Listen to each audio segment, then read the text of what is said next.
Welcome back to another episode of the Even Your Dynasty Show. You got K-Man here again, back with Ricky.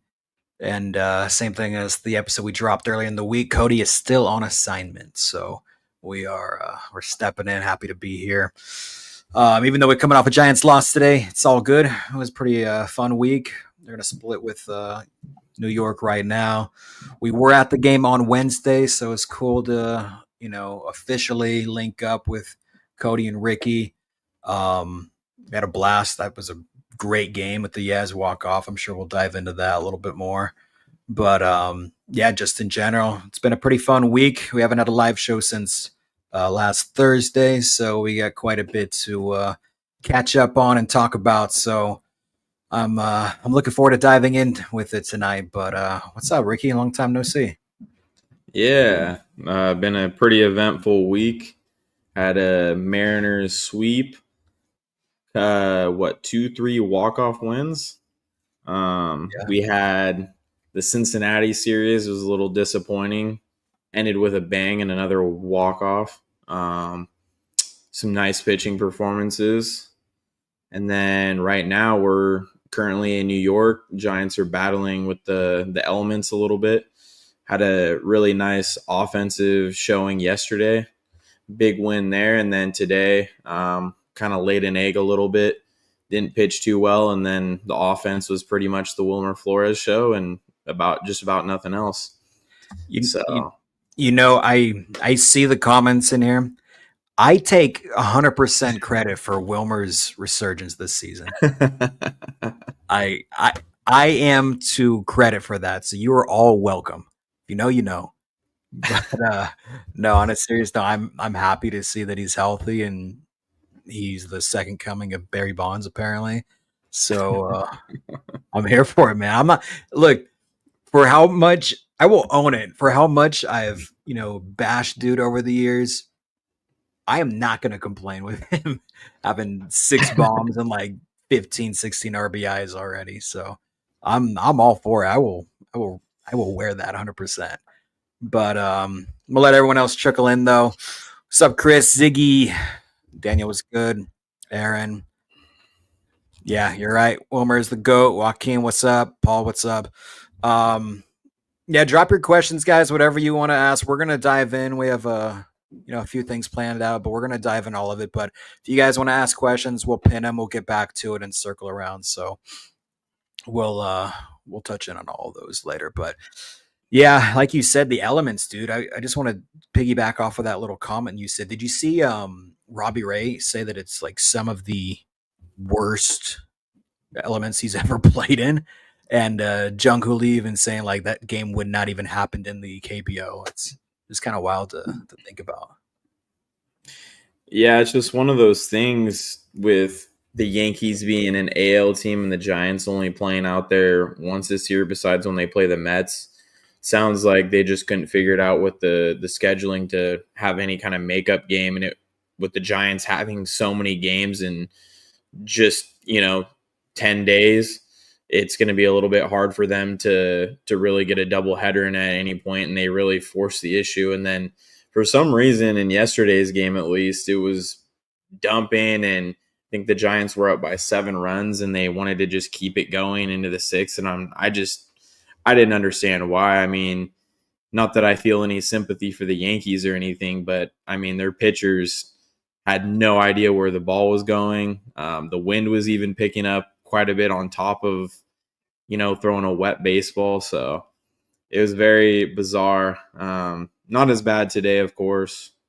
But yeah, yesterday's game was a lot more fun to watch. Today's game was a little rough. It was I was going to say it was the total opposite of the game we were at on Wednesday. We're burning up over there. Yeah. Yeah, for sure. So, I mean, overall, I'd say it's been a pretty successful week. Going back to the homestand, you started out with a sweep. That was obviously a huge high. I thought for the most part, they still continue to play good baseball into the Cincinnati series. I mean, Webb and Landon Roop were absolutely dealing back-to-back nights. Both those guys absolutely should have gotten wins, but unfortunately, with that first Cincinnati game, you have two aces going up against each other in Hunter Green versus Logan Webb. So, I mean, you're going to expect that to be a really low scoring game, especially during a night game in San Francisco. Oh. And then even with Nick Lodolo the next night, I mean, he was pretty solid, and the Giants couldn't get anything done there. And then the game we went to, when they actually ended up winning, they still struggled to score at least out the gate. I think the first 3 innings, I want to say, they went scoreless. So yeah, it was pretty rough there for a minute, but I mean, they ended up having a winning homestand. They went 4-3, so or 4-2 actually. Sorry, Yeah, 4-2. you correct? Yeah, so 4-2 on the homestand, and then now they're in New York. They've split 2 games. Played really good baseball yesterday. Obviously, Robbie Ray had a few walks in there. I would say, a lot of that definitely dependent on the weather, but and then today not looking as good. I felt like they did have their opportunities offensively though. And I honestly think it just comes to having a little bit better at bats with 2 strikes and runners in scoring position. And hopefully they can rebound tomorrow against former Giant Carlos Rodon. Yeah, I see Paul's comment in the chat about how we think Rodon feels that he has to face his former team. I don't think Rodon feels anything, quite frankly. He's with the team for a year. There's not much, attachment there. It's just another game for him, and just my opinion. I don't know if you feel differently about it, but undoubtedly he's a great pitcher. But I don't think there's any, animosity towards one another or anything. It's just baseball. Yeah, I mean, like you said, he was here the one season, and ultimately the Giants gave him a very player friendly deal, and he was able to leverage that into getting paid. The Yankees paid him a ton of money, something that the Giants were just not going to do for a guy with his track record who's been hurt and been kind of inconsistent. And ultimately, if anything, he should have good feelings towards the Giants, in my opinion. I mean, He's got to be super happy with the money he earned from that one season in San Francisco. So, and it didn't seem like there was any bad feelings during negotiations or anything. I think they just got completely outbid. And at the time, the Yankees were a lot more stable of an organization. So I don't think there's going to be anything there.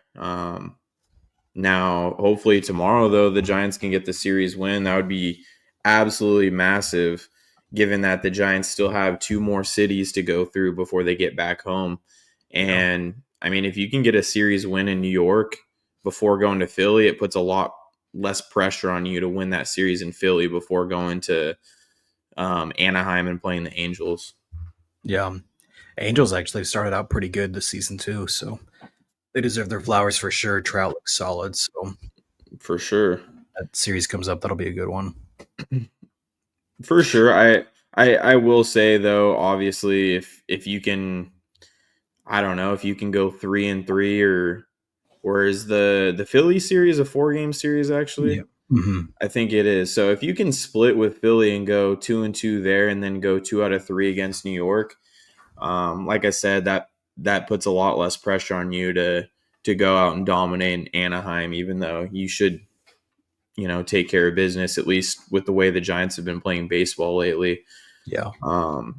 So that would be huge for them. This is one of the bigger road trips of the year, just going all the way over to the East Coast and playing 10 games in 10 days. So for me, that would be massive.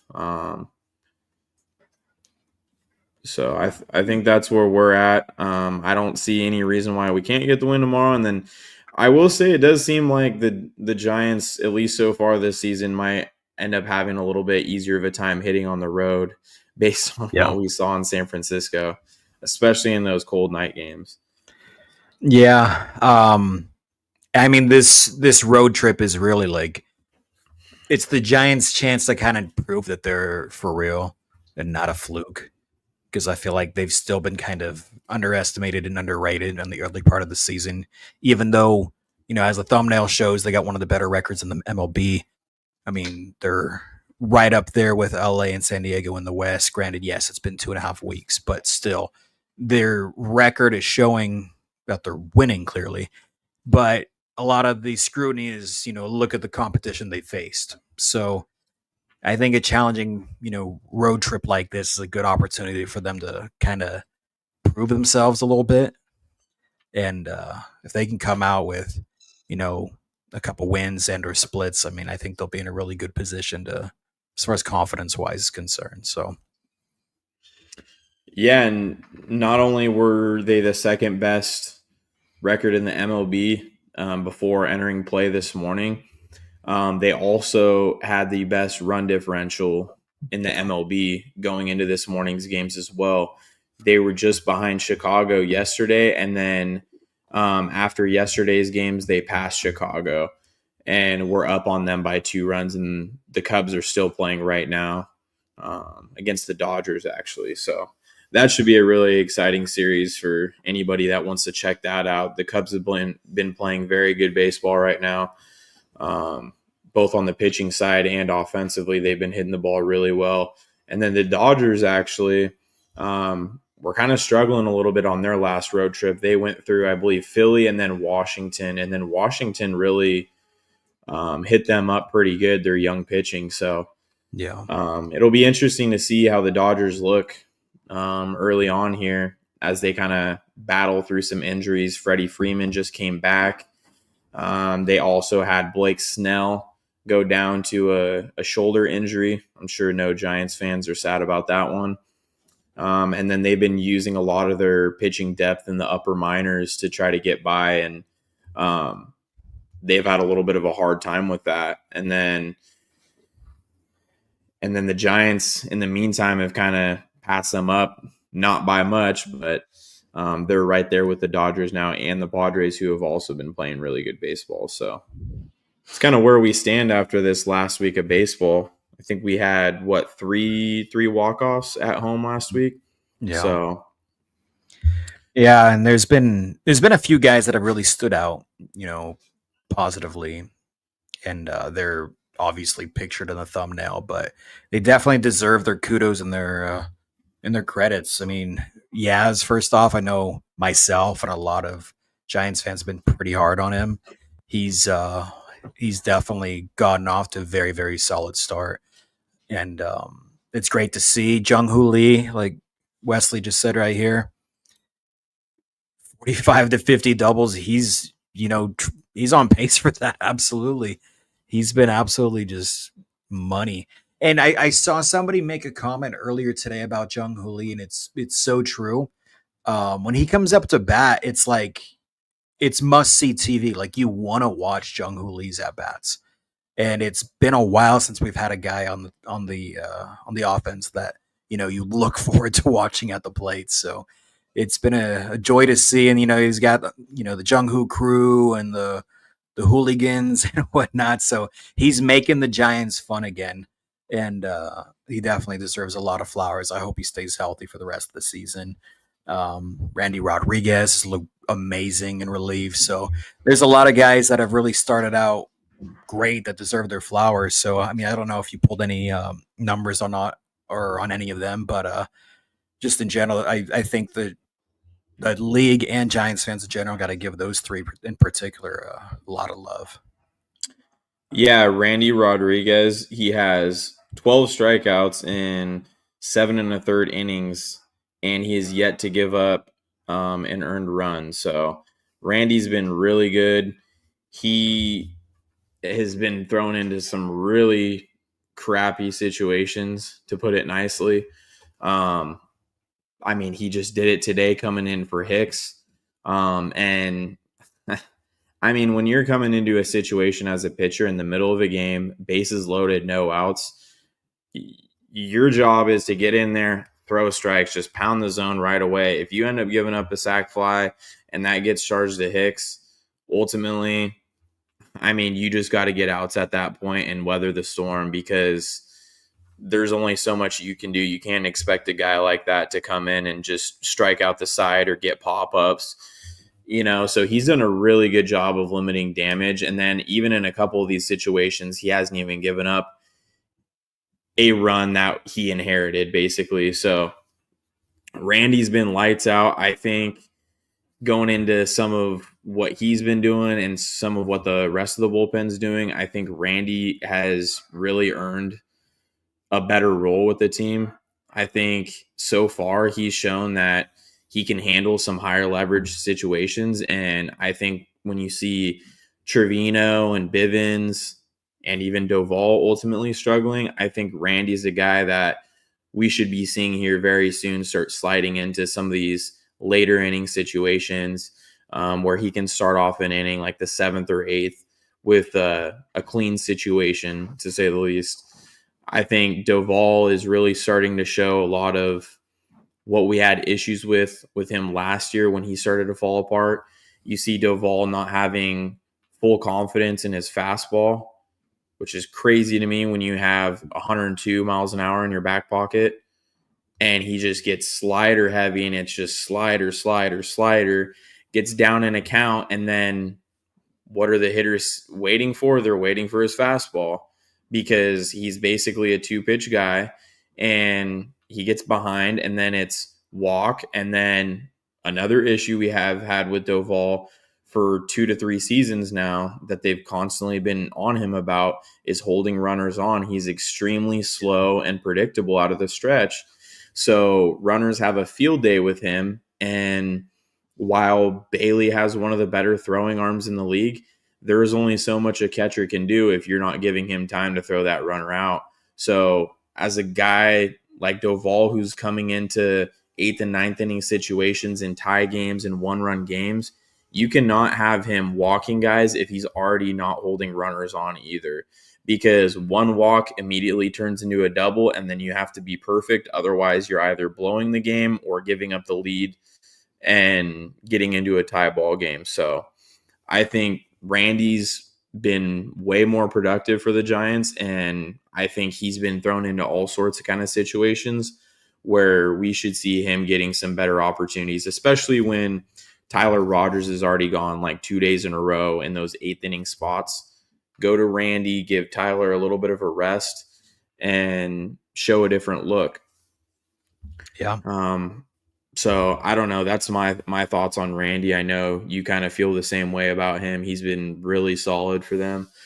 And while he is a younger guy, I think we got to give him a little bit more opportunity in those situations.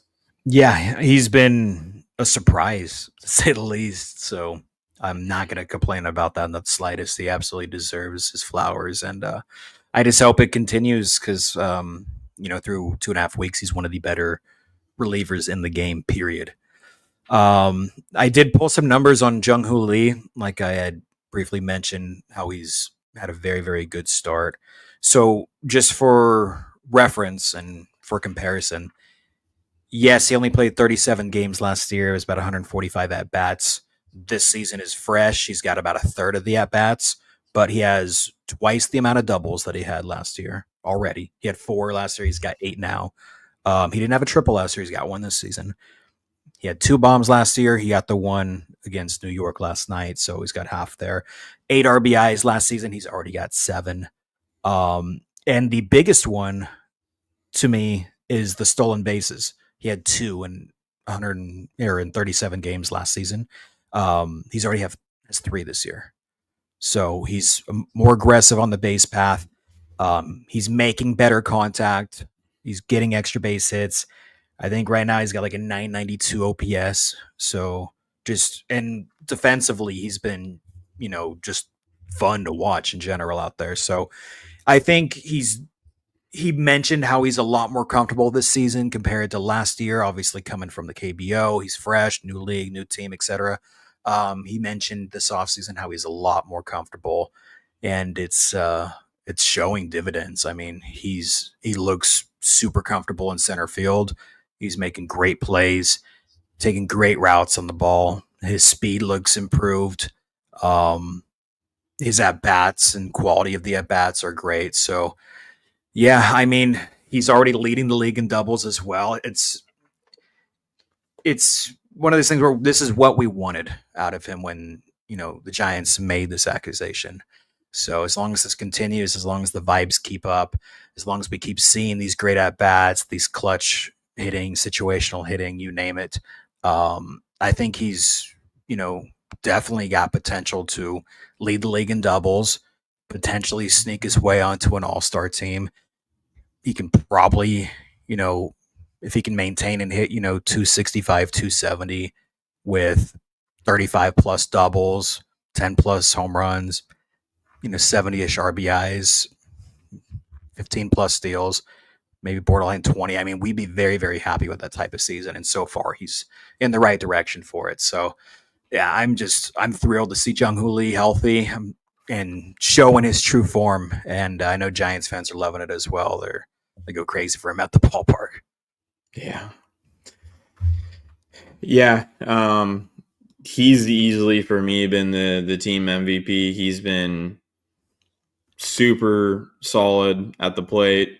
You already know what you're getting out of him defensively, and then like you mentioned, his aggressiveness on the bases is something we actually did want to see more of him last year. You saw he got thrown out quite a bit when he did try to steal last year. I remember him getting picked off once or twice as well, and he just didn't seem super comfortable. And I know that's something he worked on coming into this season.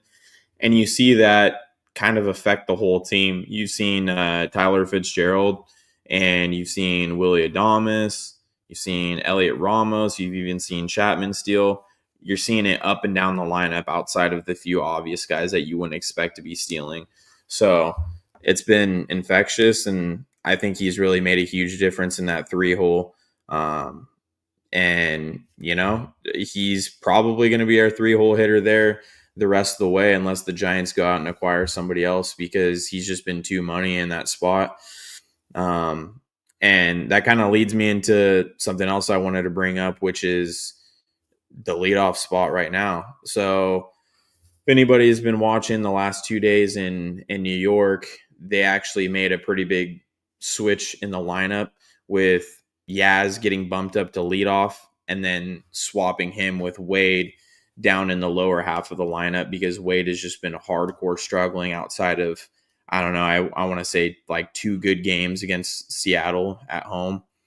So Yaz is actually, he hasn't been getting talked about quite as much other than the walk-off, but Yaz has actually been one of their better hitters so far.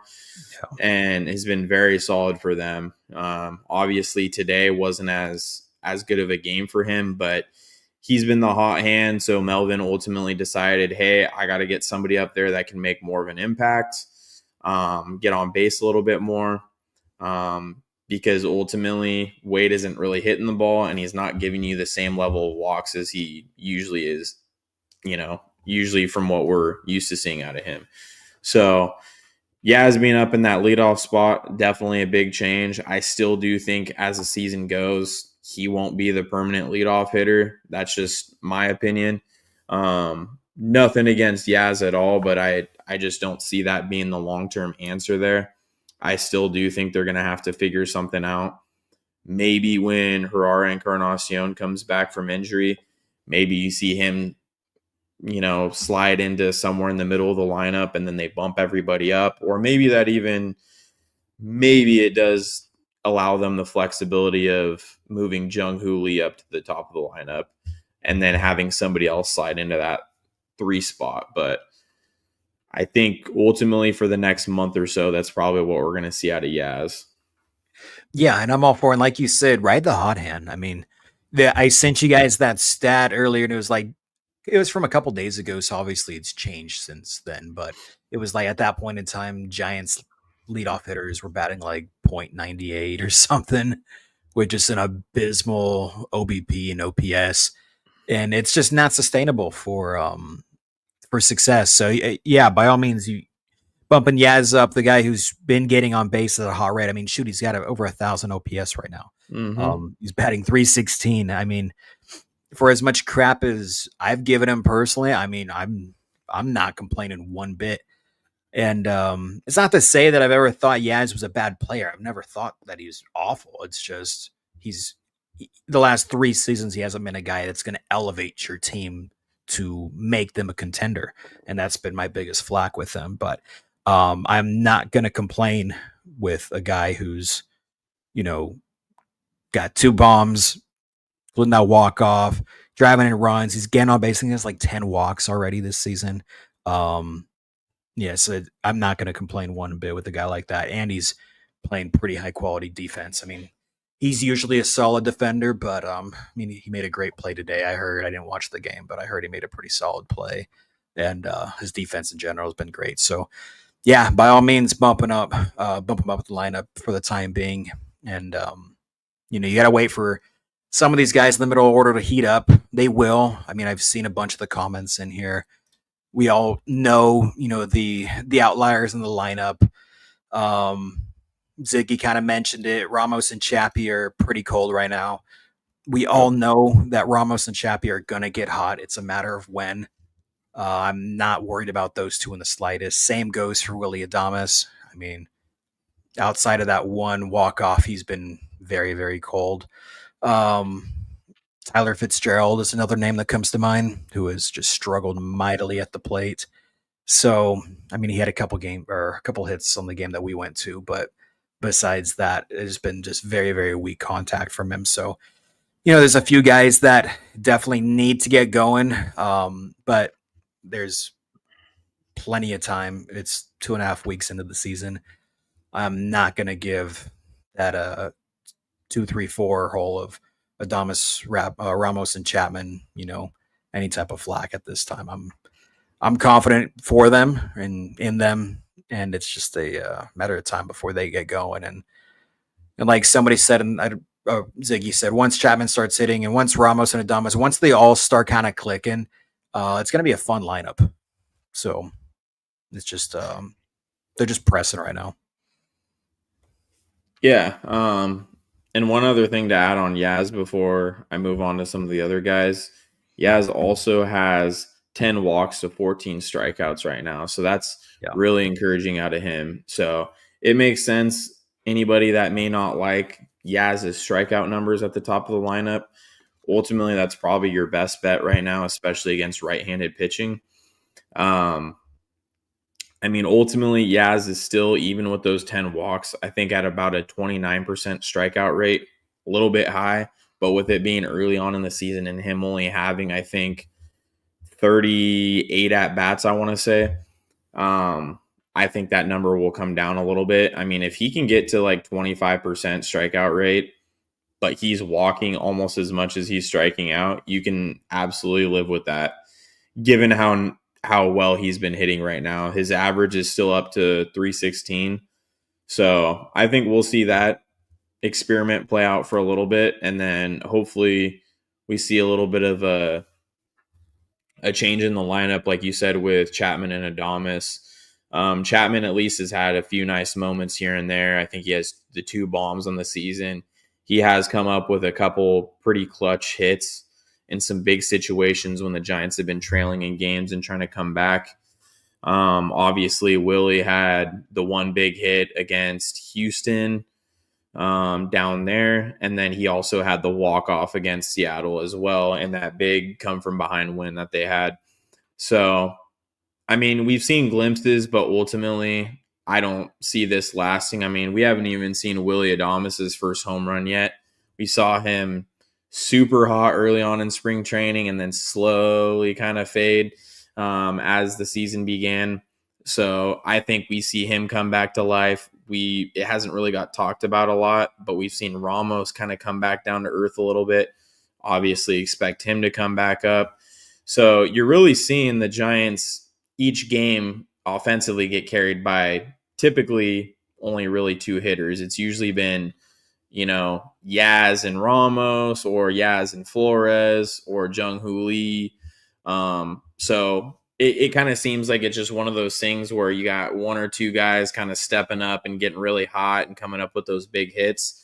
But ultimately, I think everything will level out. I mean, Willie's below a 200 batting average. His OPS is down in the 500s. We're not going to see that all season. And those guys are striking out at an insane clip right now, him and Chapman specifically. And it's really hurting the team with runners in scoring position. And here they are still 10-4 on the season. So that to me is the most encouraging. So I think there's a lot to look forward to. Obviously, we can say like half these guys haven't really gotten to any kind of a groove yet, and here they are. They're still, like I said, best run differential in baseball coming into this morning's game, second best record in the league, and they're neck and neck with the Dodgers and Padres. So lot to be excited about, and that's not even talking about some of the issues that have come up with the pitching staff. Yeah. Yeah, absolutely. And kind of piggybacking off of that last comment there, what are your thoughts on the staff as a whole? Because I know Webby's going to be Webby, phenomenal. Hicks had that one really good start and then not so good now. Verlander, outside of that one inning, he said his stuff felt great. He said it physically, he felt good. He says velocity felt good. His stuff, felt good in his opinion, just outside of that one outlier of an inning. But and then Roop, like you mentioned, was dealing last week. So just curious on your thoughts. You're very pitcher oriented, so just want to get your opinion on the staff as a whole right now. Yeah, so kind of like how the lineup has been. I feel like the rotation's kind of similar. You have a couple guys that are kind of carrying the weight of the staff right now, and then a couple guys that are kind of bringing the rest of the group down. And so the Giants currently are, I believe, 8th in the MLB in starting pitchers ERA right now. In fact, today was barely their second loss to a starting pitcher on the Giants. So even with a couple guys kind of struggling, the Giants have been pretty solid on the pitching side of things. And that honestly goes for the bullpen too. I think the bullpen personally has been really good outside of a couple hiccups. Obviously Webb outside of his first start has been really good. I personally think Robbie Ray's done a pretty good job. I think he's struggled with his command at time, and I would like to see him attack the zone a little bit more. And I would say, honestly, the same thing with Jordan Hicks.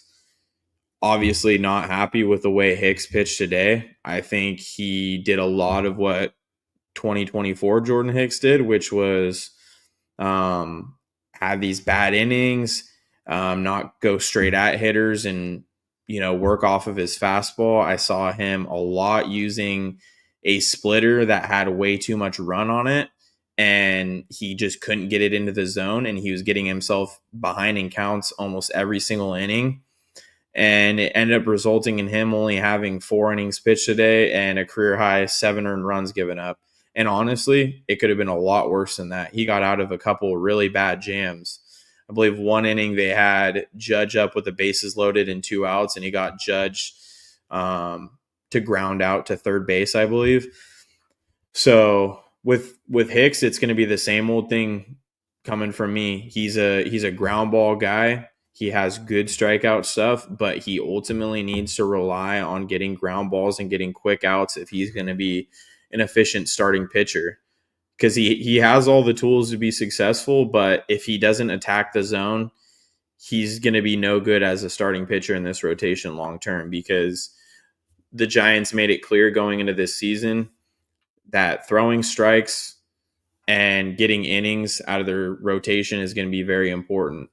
So obviously we've seen a little bit of the command issues with Ray. Hasn't really hurt him too much.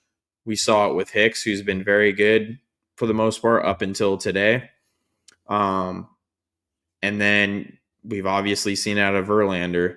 Verlander got pulled extremely early in that Seattle series.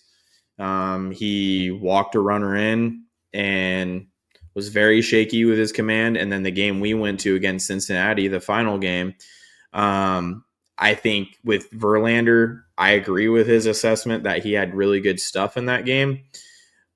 However, his command was still not quite there. And then he also battled through a little bit of shaky defense. There's a couple scenarios where the infield was playing in and balls got right under Tyler Fitzgerald's glove, and they were plays that were not ruled as errors. but there are plays that you absolutely expect an MLB second baseman to make. So I'm still on team Robbie Ray and Justin Verlander. I think they'll be fine. I think Robbie Ray will end up being a very solid number 2, number 3 for the Giants in the long haul. I do worry about Verlander holding up at times, but I do think the start from Wednesday was actually pretty encouraging, especially when you look at what Verlander was doing in those first few innings. He was really solid and was getting in and out of innings really quickly. And like he said, it was the best he's felt physically in 2 seasons. So I'm willing to believe a 42-year-old on that. And I think the rotation will get better going forward. And if it doesn't or somebody gets hurt, I think we've seen Hayden Birdsong is more than ready to step up and give this team some innings, as he's already done so a little bit out of the bullpen. I'm going to touch on that last part that you just mentioned, but I do just want to bring up from Wednesday that play to Adames, and he flipped it to Fitz, and Fitz just completely missed the bag, and they gave the error to Willie. That drove me freaking crazy. That drove me insane. I just want to bring that up because you said shaky defense. I had to mention that. Yeah, it's one of those things that MLB, well, just baseball in general, has weird scoring rules. Like I brought it up to you guys at the game. It's one of those things. It's frustrating. It's the way they rule errors in baseball, but it's like the same thing when you have a center fielder lose the ball in the sun. He doesn't touch the ball, so it's ruled a hit. But if he touches the same play, ball hits right off his glove and drops, it's an error typically. So it's one of those things that's very frustrating. It's like he's thrown it to the bag. Why is the second baseman not getting charged for the error here? I'll let you get back to the Birdsong thing, and then I think maybe we touch on the defense a little bit. Yeah, I agree. I just wanted to circle back before we dive in, defensive talk. But Cole had a question about 20 minutes ago, which kind of goes hand in hand with something you and I talked briefly in the green room about, as well as that Birdsong comment. What are your thoughts on this? So for Harrison, I know didn't have great stuff tonight, but based on what you've seen so far, and just in general with the rotation and the pen and what you're seeing in sack, what are your thoughts on Kyle? It's been a lot of up and down. It's been very indicative of the Kyle Harrison experiment or experience thus far. It's been a lot of really good, and then it's been a lot of really low lows. I think really up until tonight, and for the River Cats, Harrison's actually been very good. I would still like his walk numbers to be down, but his stuff has looked much better than it did in spring. I really encourage people to watch how his stuff has looked, including tonight. Actually, his off speed has been much more crisp, specifically his slider. Yeah. It's had a lot sharper break on it to where hitters aren't seeing it out of the hand right away. And his fastball velocity has been back up to where you want it to be. So those are very encouraging things to me. But you see with, like I just mentioned, with Hicks, Ray, Verlander, you got to limit the walks. Otherwise, it's going to come back to bite you. These professional hitters are just way too good. They're going to take advantage. And when you walk people, you have no margin for error in terms of giving up hits. You're going to give up a ton of runs when you're, walking, say, 2 guys in an inning and letting your control slip away from you. So I don't know. I honestly, I don't know. If Harrison wouldn't have blown up like he did at the back end of his outing tonight, I would have said Harrison probably would be the first guy up. And, there was rumors going into today's game that Harrison was going to be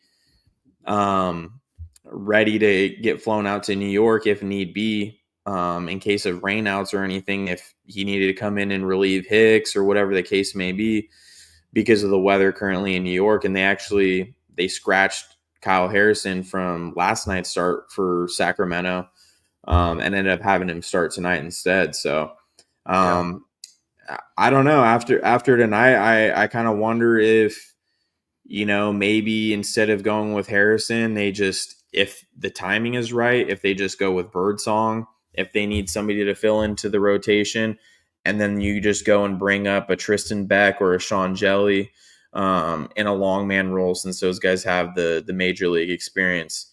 And if not, you got a few other guys that are in Sacramento right now that are also on the 40-man roster. Carson Seymour's a name. He's been very, very good for Sacramento. If any of you guys watched our minor league update from this week, Carson Seymour won AAA Player of the Week for last week.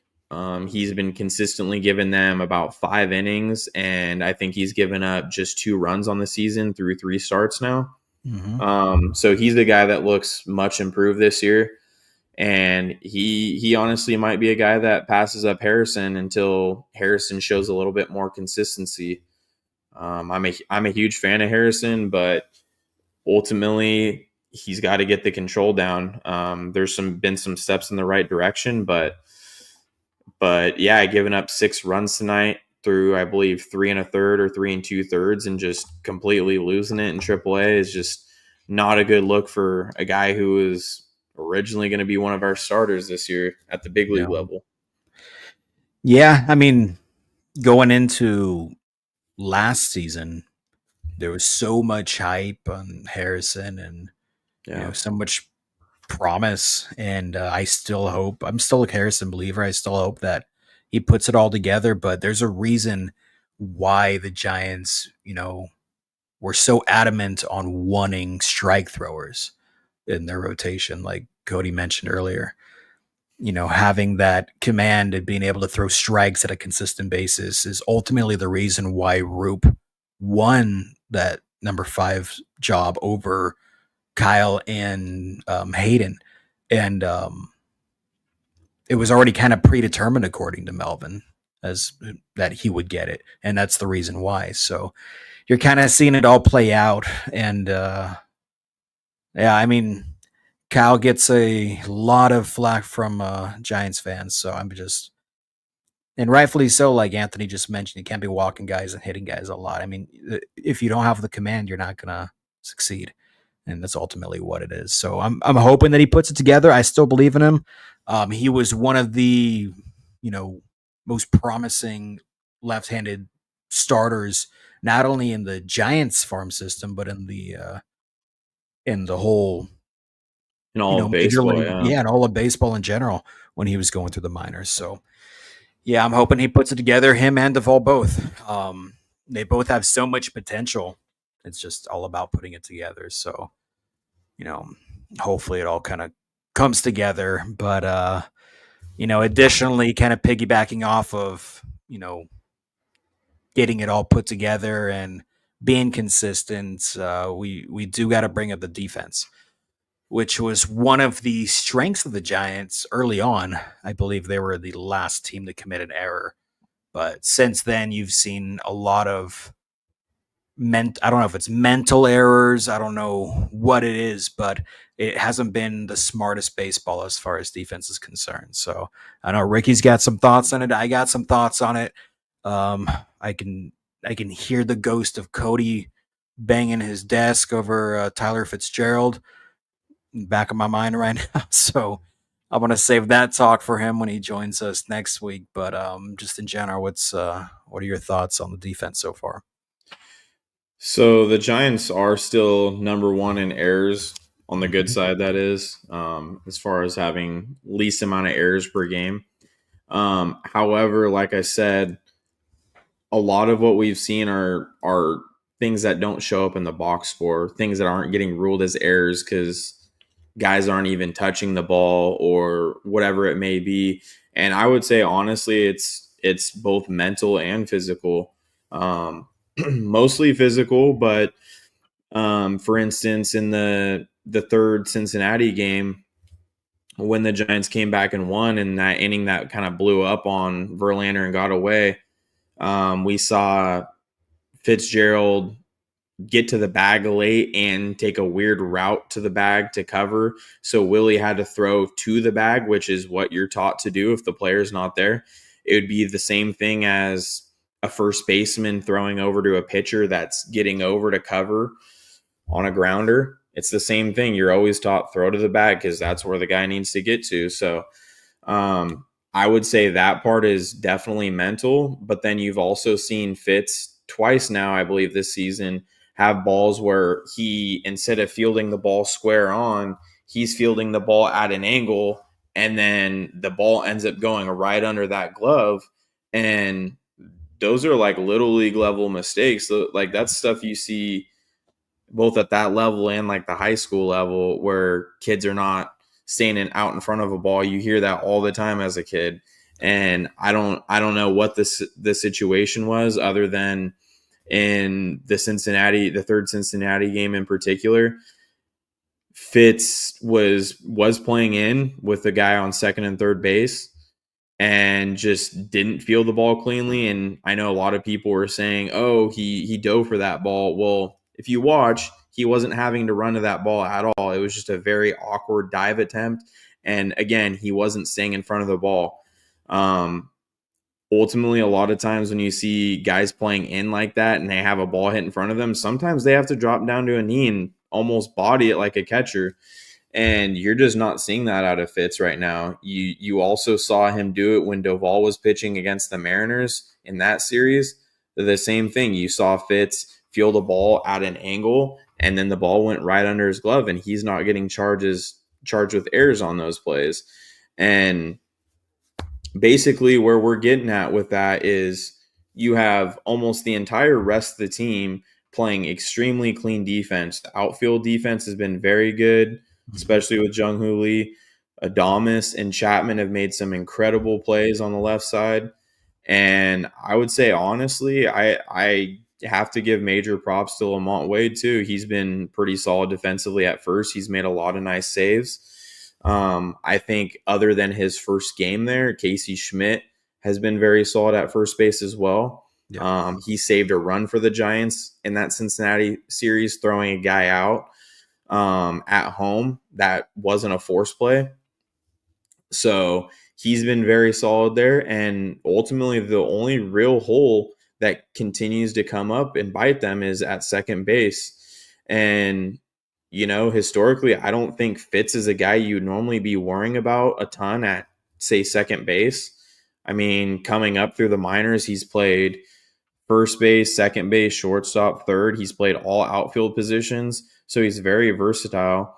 And yeah, he struggled defensively at short last season in the big leagues, but he's not a guy I would have worried about coming into this season. But ultimately, if, over, I would say the next month or month and a half, if he doesn't pick his bat up and his defense continues to be a liability, you're going to have to look at other options, like potentially giving Schmidt some of his at-bats and having him play more at second base, and him slowly losing his job if that defense doesn't pick up. Because worst case scenario, he's got to at least be fielding the ball.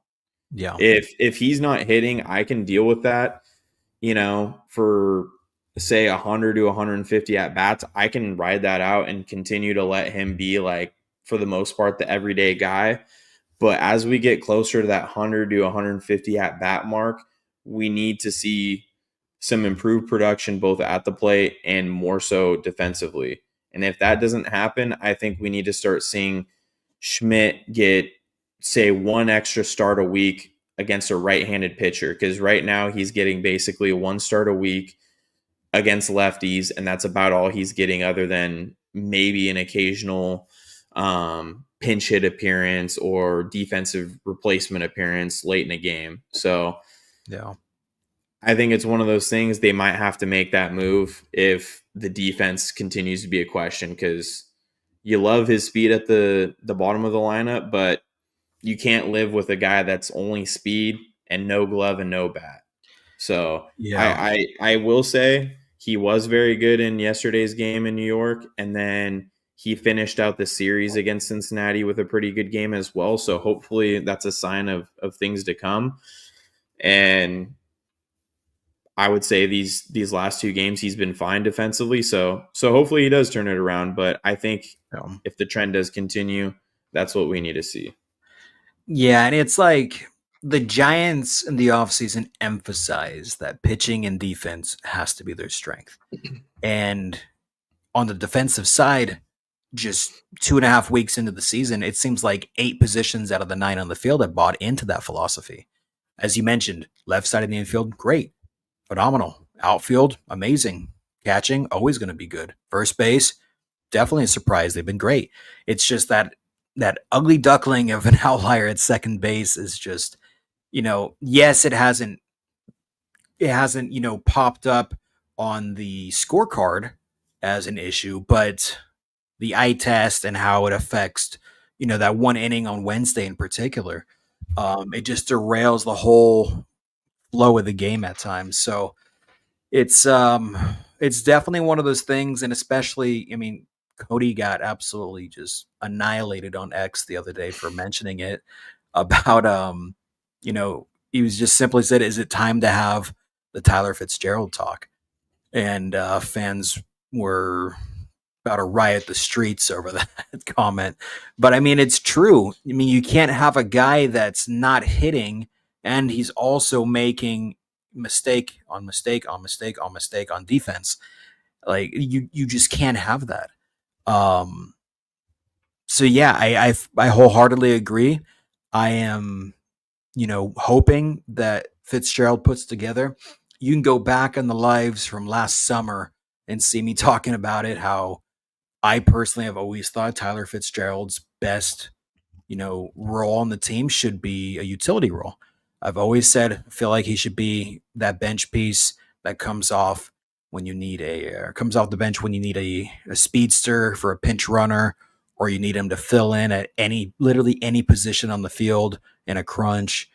If you need to give a guy a day off, whatever it is, his his versatility and his speed can definitely be a weapon you got to use to your advantage. It's just the everyday play going based off of the last, 40, 50 at bats last season, from what we saw in spring and what we've seen through 2.5 weeks now. It's rough. So, yes, it's early. It's way too early to, bench the guy or demote him or, give his job away. He absolutely earned it with that tear that he went on last season. But there has to be a limit as to how much you're going to take and how long you're going to put up with it. Because if you start going in through a month, 2 months, 3 months into the season with that second base position just being a negative both offensively and defensively on your team, you got to make a change. So, like you said, I'm hoping that they'll at least give Casey, at least one more extra start to at least begin and see what that potential leads into. But I don't know. I want to wait for the Casey talk when Cody's here because I know he's very passionate about it. So we'll leave that where it is, and we'll see if he becomes Tyler Lamar Fitzgerald over the next week and proves Cody and us wrong. But at this point, I don't know. Like you said, he ended the last couple of games on a high note. Hopefully, it carries over. We'll see. But I agree, Zig. I want to see Casey get more playing time in general, plain and simple. Whether it's at second, whether it's at first, whatever it is, whether it's even DHing, I want to see him get some more playing time. He definitely deserves it. But yeah, that's just the one defensive position that is an outlier at this time. And if you want to compete in the West and you want to make a push for a playoff position, these mental errors and these mental mistakes are what's going to cost you a wild card game. Is what's going to cost you, a game in the division series, a championship series, like, and even as you mentioned with whatever dives that he's taken in the infield. I'm no expert. I played from T-ball through high school through freshman year of college. as a third baseman. I was never taught to dive towards the ball at an angle and try to do whatever the hell he's doing there. I was always told, let the ball come to me. And so just watching that just drives me crazy because it goes against everything that I've ever seen or been taught over, 10 plus years of playing the game. So, but hey, I'm not a professional. I'm not an expert, not claiming to be. I just, I want to see clean defense. That's where it all starts with. So that's what clean defense. And like I said, it seems like 8 guys on the field have bought into that. It's just that second base is kind of an ugly duckling at this time, but it is what it is. Yeah. And, just something to point out too on Casey is I think a lot of fans still have this bad misconception of Casey because of Farhan bringing him up prematurely in 2023 due to not really having good middle infield options and specifically at shortstop through all the different injuries they had dealt with. And something just to point out is in the upper levels of the minors before debuting, Tyler Fitzgerald played just about 200 more games in between AA and AAA than Casey Schmidt did prior to getting called up. And that plays a huge role in development of these players. Casey was absolutely rushed up and then played a ton because the Giants didn't have many other options in-house. And ultimately, fans have held that against him for, 2 seasons now. And Fitz has not really been held to that same standard because people are living off of, 3 weeks or 2 weeks of, really high level baseball from him. And I give him a ton of credit for that stretch he went on last year. But to expect Fitz to have like 10 home runs in 2 weeks or whatever that insane stretch was is just, you can't expect that. I mean, just like the stretch Wilmer Flores is on right now, appreciate it while it lasts, but you're not going to expect a guy like that to have, 6 home runs in 2 weeks plus of baseball. So, I give Fitz credit for that, but at the same time, over the totality of him playing in the big leagues, that has not been the player he's been. And the other thing, our biggest concern on this channel has always been Fitz has a huge hole in his swing, low and away against sliders specifically. I saw a whole highlight reel on Twitter today. I had nothing to do with this getting posted either. Whole highlight reel on Twitter today of Fitz swinging and missing over the top of sliders down and away. And it has been something we've seen ever since that hot stretch. Pitchers attack endlessly against him, and it's caused his strikeout rate to go way up. And now I'm not calling for Fitzgerald to get sent down by any means. I think he absolutely needs to be on this roster because of his speed and his versatility on defense alone. But I do think if we get into that territory of Fitz getting, 100 to 150 at bats in, and he's still struggling both offensively and defensively, then that's when we have a serious conversation. Like, okay, we need to give Casey some of these at bats because Casey, other than that first year when he was rushed, has never gotten the same level of opportunity at the big league level like Fitzgerald has. He has not been given that opportunity to struggle more than, say, a week or a week and a half's worth of baseball since the year he was rushed up. And we have seen him show better plate discipline and develop in AAA since then. So that's when I think, and I think you and Cody feel the exact same way, would be the time to have that conversation. Yeah. I mean, when do you have the conversation? Because just last season, I mean, Luis Matos, he went on a slump for a week and a half, and he was banished to the shadow realm of Alcatraz for a year. So it's like this isn't, a short recent slump from Fitz. Like I said, this was the last, 6 weeks of last season, plus all spring, plus the first 2.5 weeks this year. And it's like Anthony said, the pitchers that he's going up against, they know his his flaws are at the plate, and they're maximizing on it. It's like we've been saying since last season when we first started noticing that trend. Like, okay, what are you gonna do to combat that? What are you gonna do? A pitcher figured you out. Okay, they made adjustments to how they're gonna pitch against you. What adjustments are you gonna make at the plate? And we just haven't seen those yet. So, um, like I said, I'm hoping it comes, but like Cody's been saying, like Ricky's been saying, like I've been saying, you can't be a liability at the plate and on the field and expect, your job to be secure.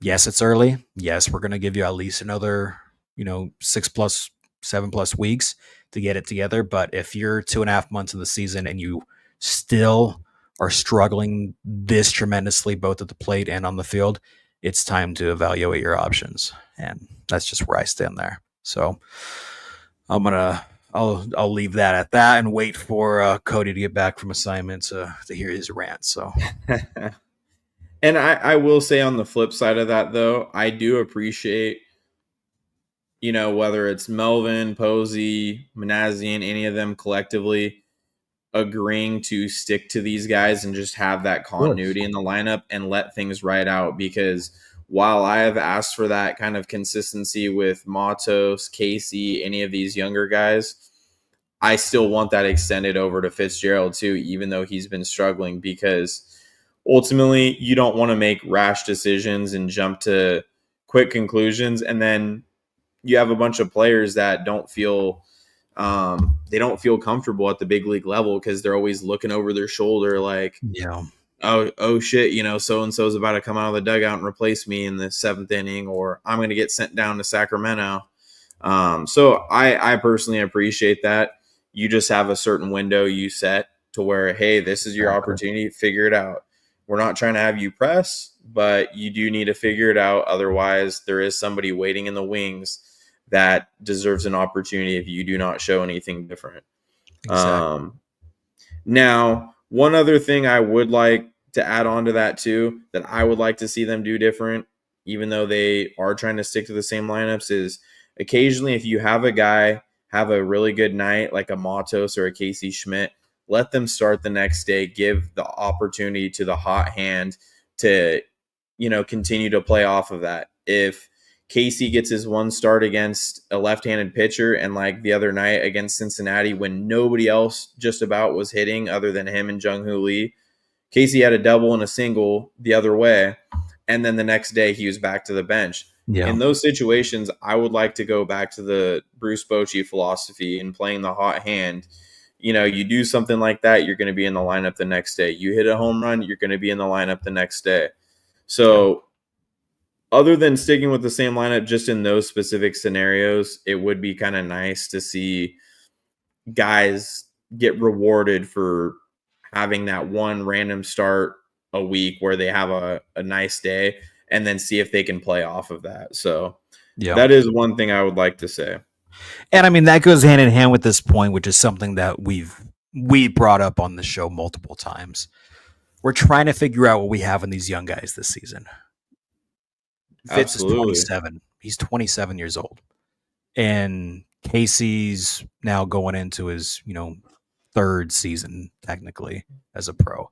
I mean, you've got these guys who you don't know what you have in them, and you're forced to now because you've exhausted the majority of their option years.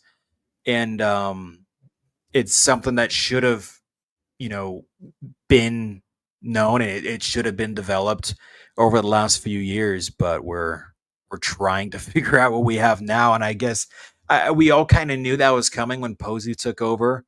We all kind of expected, like, all right, it's probably not a year we're going to contend. It's likely going to be a season where, it's not necessarily a rebuild, but you see what you have with your young guys before their time runs out because they were so mishandled over the last few years.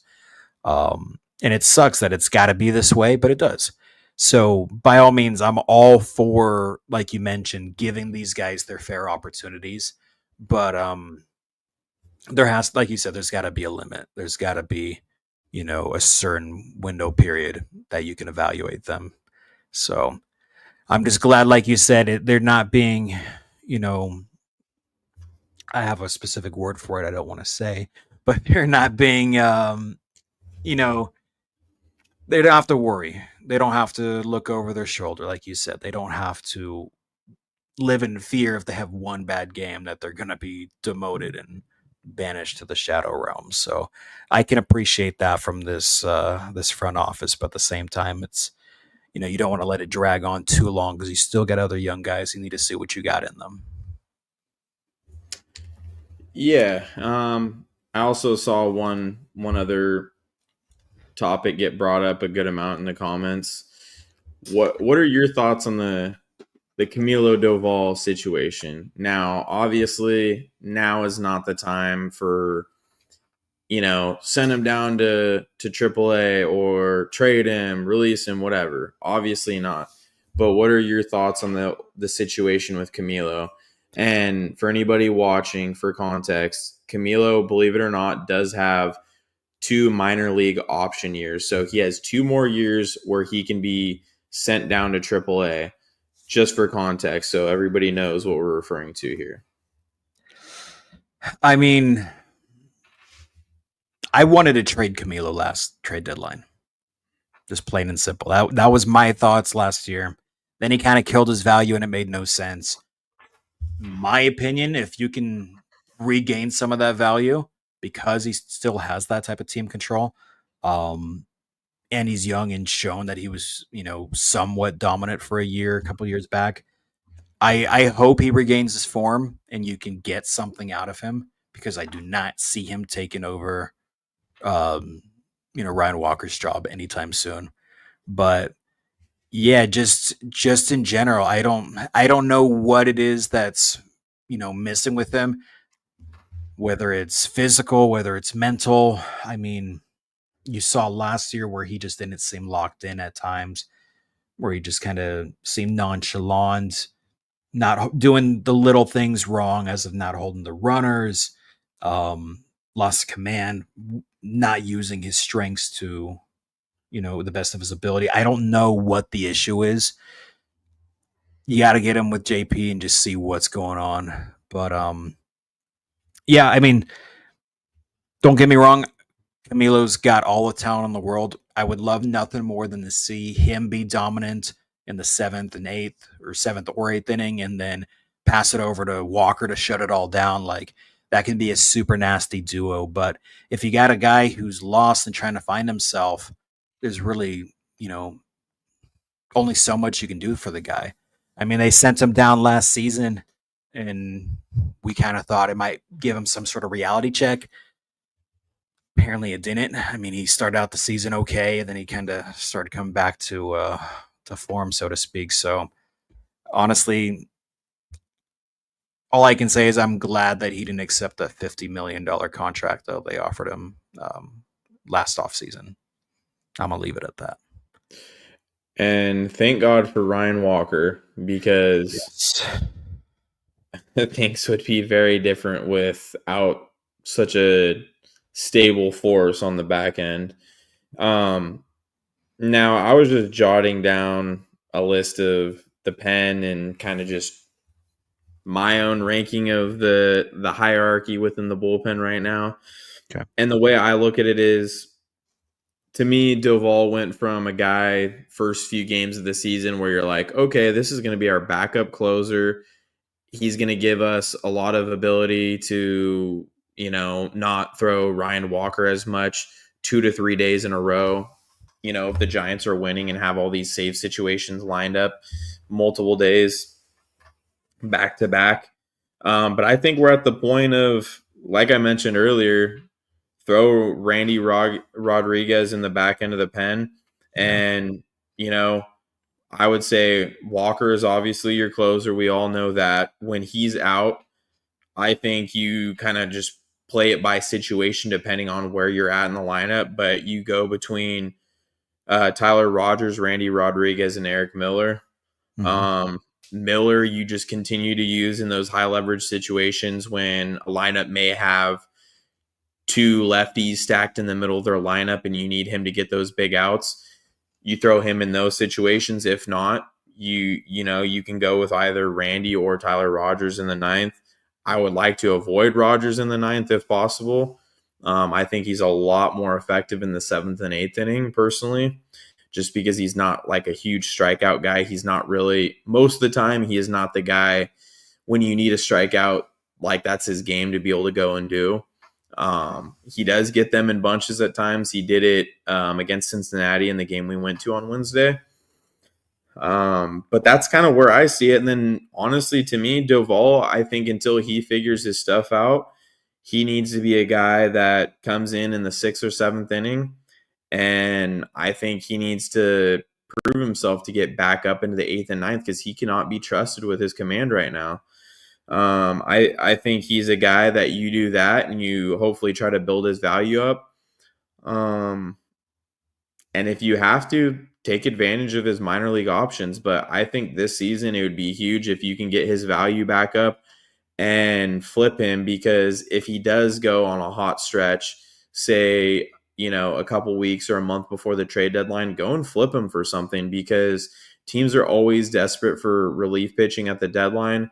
And while I wouldn't say the Giants have an abundance of it down in the minors, I do feel like they have enough pitching depth in Sacramento to where they could utilize a couple of the guys that are down there to eventually come in and help out in this pen, be in a sixth, seventh inning role. You've already got multiple guys that can come in and fill in that middle relief role, like Spencer Bivens, Tristan Beck, Sean Jelly.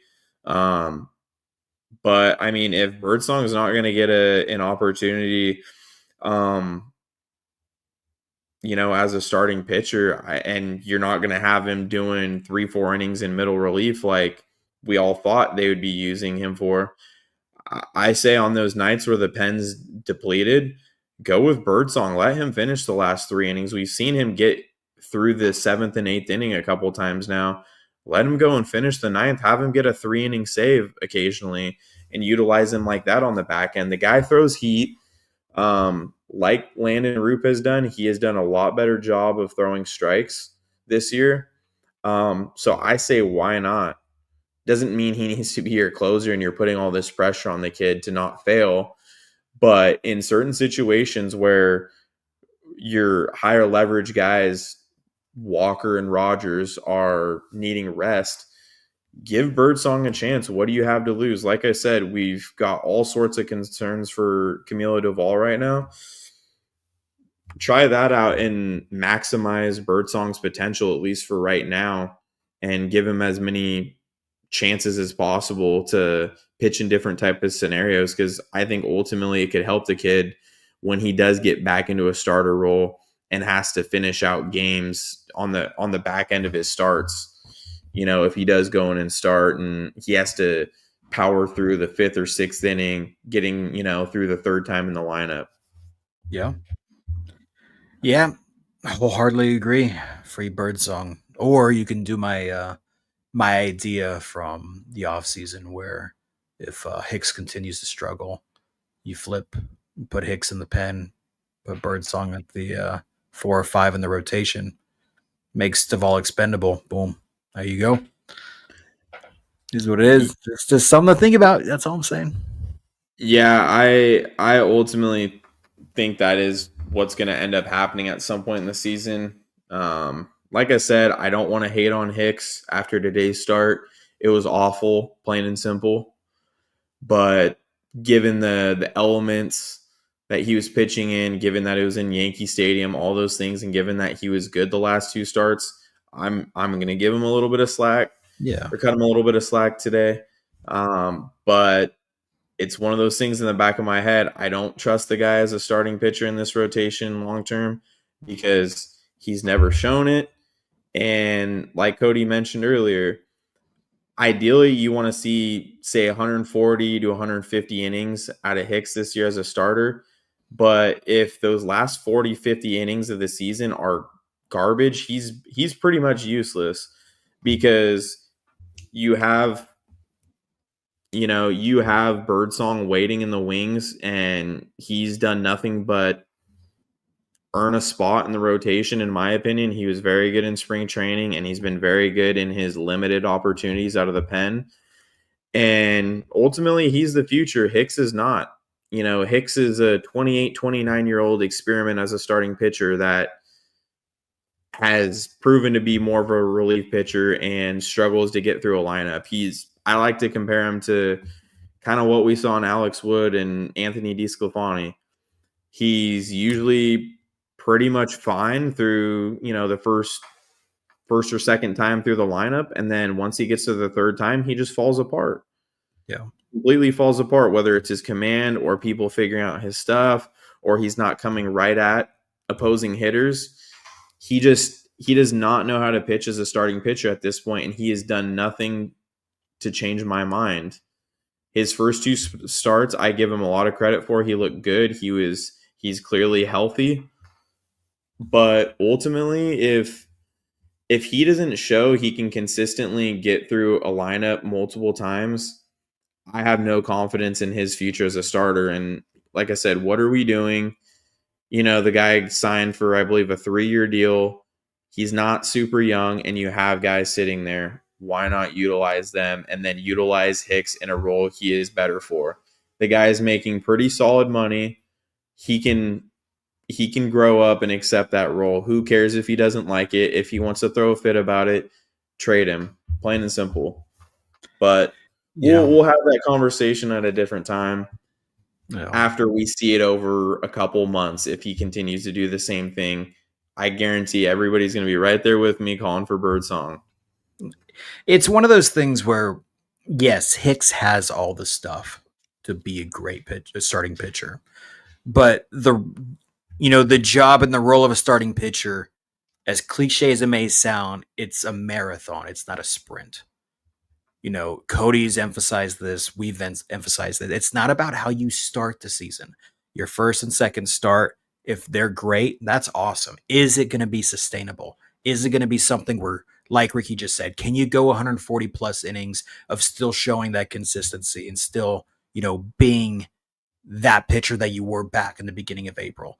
If not, and you're only, a high quality starter for the first 4 weeks of the year, and then you are on a steady and steep decline throughout the rest of the season in consecutive back-to-back years, then it's a problem. Then that's where you need to adjust it, whether you need to make a change by switching the roles, throwing them from a starting position into the bullpen, whatever it may be. That's what the whole Hicks debate is about. The stuff is there, undoubtedly. We saw the steady decline last year. It's just we need to evaluate him come July, not come 2 starts in April. That's all we're saying. So when that time comes, we'll cross that road when we get there. But that's definitely something that we'll look down the road. And like I said, I threw that idea out in the off season, even end of last year. So we'll see how that all pans out. But yeah, that's that. I'd want to get Cody's thoughts on that as well next week. But for sure. But yeah, we're gonna start wrapping things up here pretty soon, guys. If you have any last comments, we have a couple we're gonna touch on and get into here before we end things. Probably give another 5-6 minutes. I know Saturday live shows aren't the norm for us. We were going to go live last night, but my lungs decided they didn't want to work anymore. So I had to go and get that fixed, but we're good now. And like I said, Cody's still on assignment, so he should be back next week though. We'll be all good to go there. But no, we appreciate you guys tuning in so far. I mean, the chat's been consistent, viewer count's been great, so we definitely appreciate you guys joining in on a Saturday night. We might have to do this more often. Sure. Ziggy says we should do a couple post games. I mean, if time allows, I'd be down. It's just I work 7 days a week, so me being able to get on twice this week is nothing short of a miracle. And going to a game with the boys. But yeah, I mean, if we had more time and our schedules aligned better, I'm sure we would do a lot more consistent post game shows and whatnot. But that's something to consider down the road. And I know we were ragging on a couple of these guys, so I want to be positive for a second. The Dodgers just lost to the Cubs 16-0. If anybody hasn't seen that yet, so that should give you guys a good laugh. There you guys go. There you go. Yeah. Love to hear that. And then I don't know if you guys know, I think we might have briefly mentioned it. We do have an intro video coming out, hopefully in the near future. I'm working on it for Cody's, all the shows that he does, plus our lives that we do together. So it won't have that just little countdown much longer. So I'm working on it in my free time. Yeah, bro, I work every day, so I try to balance having a normal life, doing this on the side, working every day, and do that in my free time. So it might take a few weeks, but you guys will see it. It'll be a good one. But now I want to touch on a couple of these comments here really quick. We'll just fly through them. I'll give my opinion, and I'll have Ricky give his. What do you guys think of the new Giant City Connect? I didn't like the leaks. I didn't like them when they were released. I thought maybe, it'll grow on me. Has not grown on me. And then after seeing them in person on Wednesday, I'm still just not a fan. Concept is cool. I understand the idea. Hate the script. I don't know why Webby picked that one. He says that he did. I don't know why. But the glove patch on the sleeve is dope. I like that. The hat's okay. But yeah, I'm not a fan personally. That's just my opinion. Yeah, not a huge fan. I'm not trying to sound like some grumpy old man. I just I'm just not a fan of the color scheme. I feel like if they're gonna go with that theme, I don't know, the weird swirl of colors that they did on the bill of the hat. Not a fan. Not a fan of the SF logo on the hat. I thought that was a little weird. Not a fan of the font on the jersey. I was telling both Dan and Cody, I think the jerseys would have been a little bit better if they would have just gone solid black. I didn't really like the gray waves on it. Understand the concept. I do feel like they put a lot of thought into it. I just feel like the execution wasn't really there. I feel like they could have done a lot better. I heard a lot of really good things about these jerseys getting leaked prior to that first leaked photo we saw, and I don't know. I personally was just really disappointed. I think it's appealing to a lot of the younger fans, and I mean, when we went to the game, we saw a lot of kids buying those hats and jerseys, so that's cool. I just feel like it's going to take a lot of getting used to, and it's not my thing. I think we kind of talked about it would have been kind of cool to have like a Grateful Dead theme, considering we heard all along it was going to have some kind of tie-in to music in the city. So we were thinking maybe Grateful Dead, and I think they could have done a lot with that concept, and I thought that would have been really cool. So I don't know. Maybe I'll get used to it. Maybe Dan will get used to it later on. I won't be buying one of those jerseys personally, but that's just my opinion.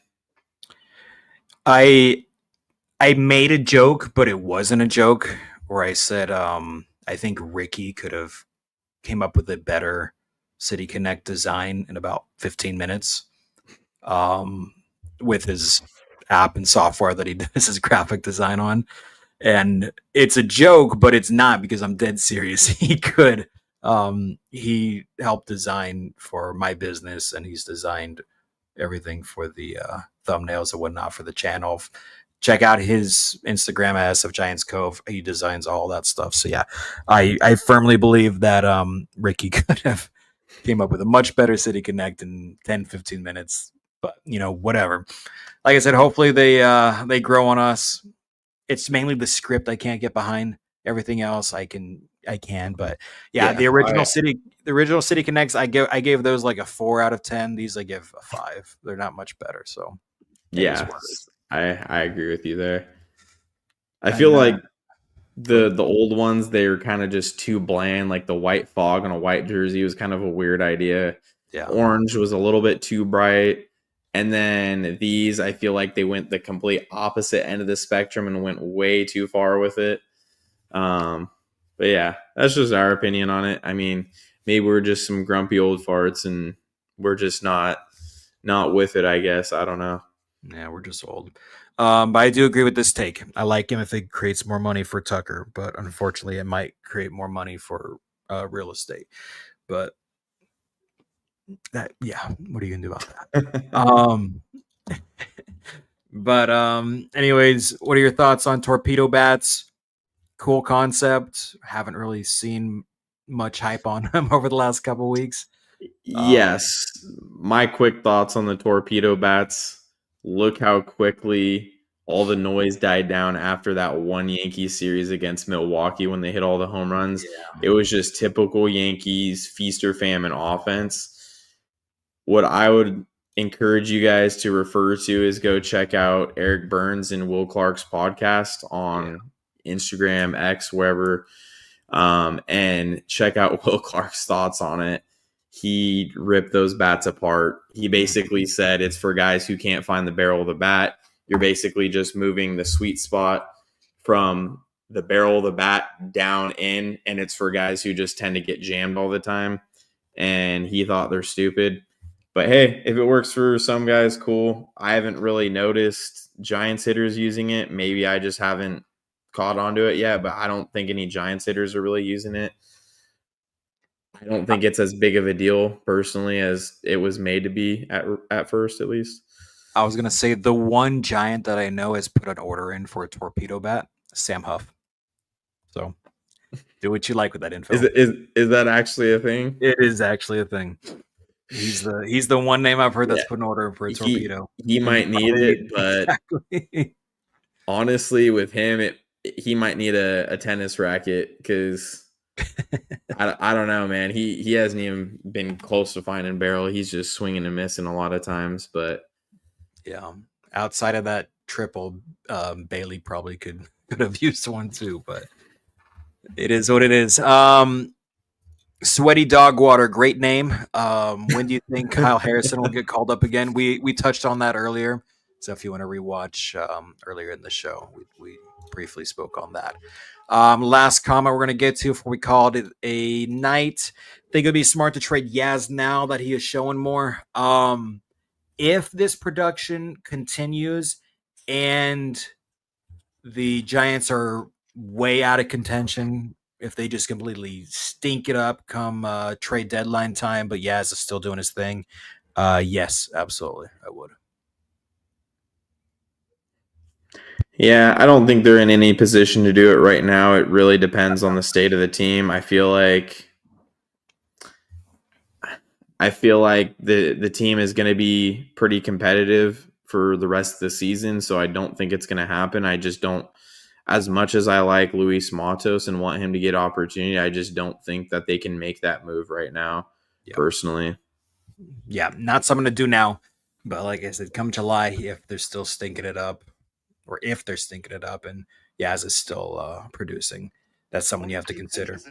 Even though fans want to give Yaz apparently a lifetime contract extension so he can retire a Giant, but you got to think long term of the team. So that's my take on that. But yeah, that was the last one I wanted to get to before we call it a night. But no, dude, I appreciate you hopping on. I appreciate all you guys. I speak on behalf of, Cody, Ricky, and myself. We really appreciate when you guys come in and hang out and engage and, keep that steady viewership every live show. So we're going to keep it coming. Just keep talking baseball, keep talking Giants, keep talking, team that we love. We're not afraid to be transparent about the good, the bad, the ugly, the pretty, whatever. We just keep it 100. So yeah, another good one. I don't know if you have any last thoughts that you want to give before we call this one a wrap. Just F the Dodgers. That's about it. I agree with that wholeheartedly. Check out the minor league update from this past earlier in the week if you haven't already. If you want to rewatch this and go back to some questions you may have missed if you joined in late, feel free to do so. Cody should be back from his assignment early in the week to drop the next minor league update, and then the three of us will go back to our regularly scheduled program of our live shows next Friday night. But that's all we got for you guys for now. Appreciate you all hopping in. Dodgers lost 16-0. That's right. Clown on them whenever you get a chance. But yeah, let's hope for a series win tomorrow. But other than that, Go Giants. Have a good night, everyone. Have a great weekend, and we shall see you next time.